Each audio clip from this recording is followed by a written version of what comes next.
কি জি বলেন বিকাশ দত্ত বাবু, আপনার সঙ্গী এই বাঘের পুঁটকি যতক্ষণ আপনার সাথে আছে ততক্ষণ আপনি নিশ্চিন্তে থাকুন। কার বাল ছিঁড়ে আটি বেঁধে নিবে? হোয়াট? আমি তো আপনারই কাজ করে এলাম। হামসাফারকে কারেন্ট জালের ভিতরে বন্দি করে সুইচ মেরে রেখে দিয়েছি, লইলি সে পটকা ফাটা হয়ে ফেটে যাবে।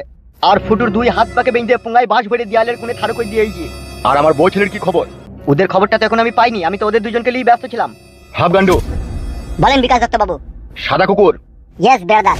তুই হাফ গান্ডুকে নিয়ে চলে যা, আর গিয়ে দেখ সে শুয়োরের বাচ্চা কালো কুকুর কোথায় ঘুপটি মেরে আছে।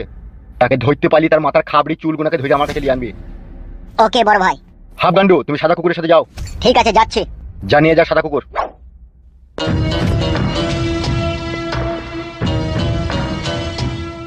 আর এই যে বালছিরা বাঘের পুঁটকি, ফুটুকে আর হামসাফাকে কোন গোডাউনে রেখেছিস? কেন বড় ভাই? লাল গোডাউনে, যে গোডাউনে আপনি মানুষকে জবাই করে দেন। ওখানে কি গান মারি দিলি গেলিবে? কোথায় যাবো? বেশ, যা করেছিস করেছিস, কিন্তু একটা কাজ আছে। বলেন। ফুটু সুরের বাচ্চার মুখ থেকে কিছু বাই করতে পারলি? না, তবে ওকে যে শাস্তি আমি দিয়েছি ও কিন্তু সত্যি কথা বলতে পারে বাধ্য। কই চো দেখছি, চো তো। আসেন।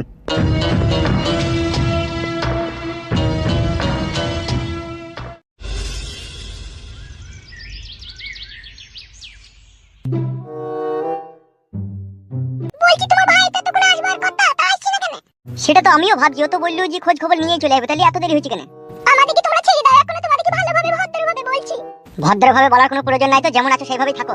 যতক্ষণ না কালো কুকুর আমাদের কাছে না ফিরে আসে ততক্ষণ তুমি এইভাবেই থাকবে। তোমরা কিন্তু অনেক অন্যায় করছো, অপরাধ করছো আমাদেরকে এইভাবে বেঁধে রেখে দিয়ে।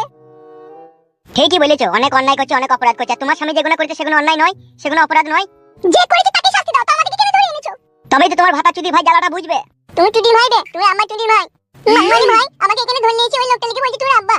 ঠিকই তো বলেছি বাবু কাচুদা, এই তো তোর আসল আব্বা বে, আর এমএলএ বিকাশ দত্ত তোর ফালতু আব্বা। গান মারাইতে ফালতু আব্বা মারাইতে, ওই আমার আসল আব্বা। ও ভাই ছেড়ে দাও, ভাই ছেড়ে দাও। কেলে ভাই, কি হয়েছে?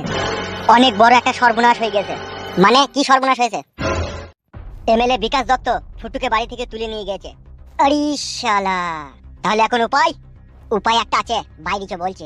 বাইরে চ না, চতে চত।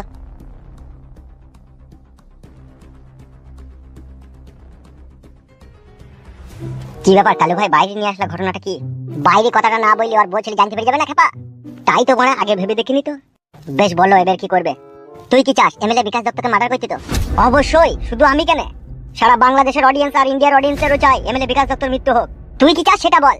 খাল্লাস, তাহলে লাগা এমএলএ বিকাশ দত্তকে ফোন। দিয়ে ফোন লাগে কি হবে? ওকে বল বল নিজের বউ আর ছেলেকে জীবন্ত পেতে চাইলে রাত 12টার সময় কাঠখোলা বাগানের কাছে দেখা করতে। আর এটা ওকে বলি দে, বল তুই একা আসবি, কোনো ষড়যন্ত্র করবি না। আর যদি তুই একা না আসিস তাহলে তোর বউ ছেলেকে তুই আর পাবি না। একা আসবি তো ওখানে মার্ডার করে দেবো নাকি? Yes, very nice, good idea. লাগা ফোন। লাস্টের নাম্বারটা কত রে? 66 লাই? হ্যাঁ পেয়েছি। কি বলছে?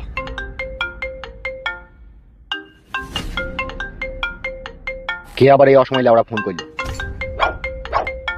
কে ফোন করেছে? নতুন নাম্বার। তুলেন তুলেন। হ্যালো।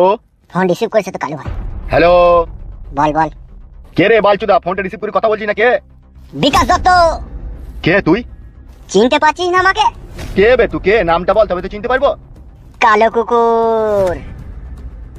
সুরের বাচ্চা, তুই কোথা আছিস রে? তোর বাপের বিয়েতে বরযাত্রী রয়েছি রে শালো। কুত্তার বাচ্চা, তোকে জিনতে বলি ধরবার, মরা বলি ছাড়বো রে। চুপ বে বোকা চুদা, সেদিন আর নাই তোর। কাকে কি বলছিস তুই? তোর মতো বান গুলামকে আবার কি বলবো বে আমি? কালো কুকুর। তুই যেখানে দাঁড়িয়ে আছিস মাটিতে চুপচাপ বসে পড়, নালে তোকে ঝটকা লাগবে। এই সুরের বাচ্চা, তুই আমার সামনে এসে কথা বল দেখিনি? তোর হাত পা ভেঙে তোকে নুজ নেড়া করে রেখে দেবো আমি। বাল ছেড়ে নিবি বে বিকাশ দত্ত, বাল ছেড়ে নিবি তুই।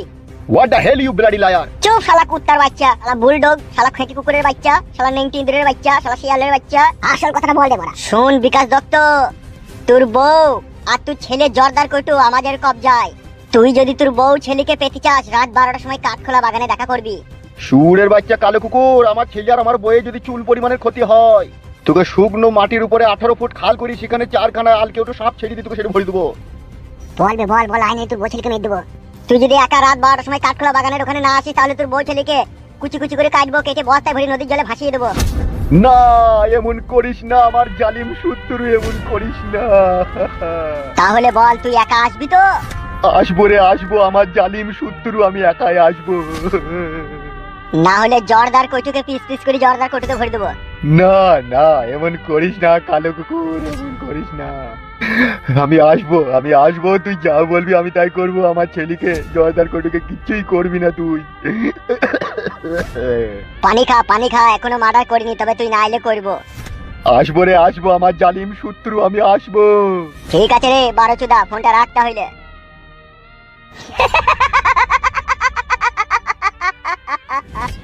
কি বললি কি গুদমানি ভাইটা? এমন কাদা কাঁদতে গিয়ে মনে হচ্ছে হেগিয়ে ফেলবি। একা আসবি বলিস তো?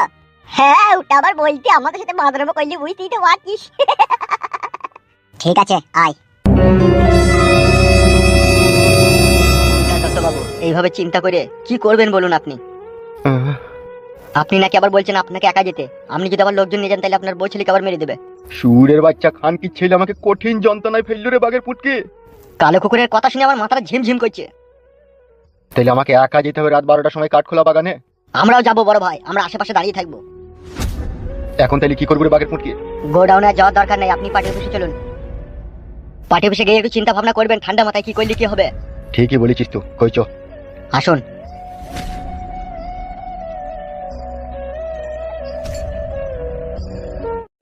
আমার খুশির তো কোনো তুলনা নেই রে বেটা। আমি তো দুনিয়াতে বেতাস বাচ্চার মতো বেঁচে আছি বেটা। লেকিন বেটা একটা টেনশন আমাকে ডুকরি ডুকরি মারছে। সেটা কেমন টেনশন চাচা? বেটা তুই ছোট মানুষ, সব কথা না শুনলে চলে। তাহলেও চাচা আমাকে যে শুনতে হবেই। টেনশনটা হচ্ছে বেটা, তোর কাকি যদিন থেকে মারা গিয়েছে তদিন থেকে আমি একা একা বিছানায়, আর ভালো লাগে না। জীবনে কোনো সঙ্গী সাথী না থাকলে কি ভালো লাগে? আরে চাচা, এই ব্যাপার আছে বটে, তো বিয়ে করে নাও। মনের কথাটা বলছিস রে বেটা, তোর হাতে কি কোনো মাইয়া আছে? একটা মাইয়া ছিল কাকা, কিন্তু দুবার বিয়ে হয়েছে। বয়স কত রে বিটা? বয়স আর কত হবে কাকা, 28। মালে দানা পড়ে যায়নি তো বিটা? দানা কি করে পড়বে, এই তো বিয়ে হয়ে কয়দিন সংসার বাতি করে তারপরে ওটা বাতিল হয়ে গিয়েছে। তো যোগাযোগ করে দেখ না কি কদর হয়। আমি তো বিয়ে করবার জন্য একবারে লাফিয়ে আছি রে বেটা। শুধু দুই হাত এক হয়ে গেলে আমি রডে পড়ে যাব।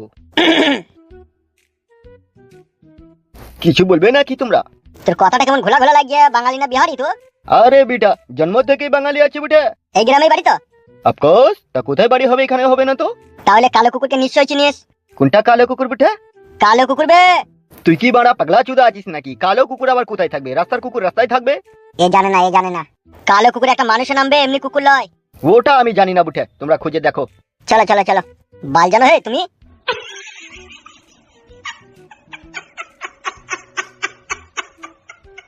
এই লেওড়া বেটারা কোত্থেকে আসে রে?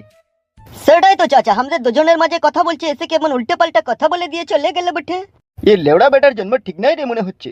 ঠিকই বলছিস কাকা, চল।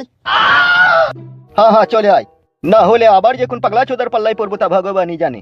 আমি ভাবছি বেটা জমি জায়গা বেচে দিয়ে শহরের দিকে চলে যাব। গ্রামের মানুষ আমাদেরকে ভালো চোখে দেখছে না, কু নজরে দেখছে।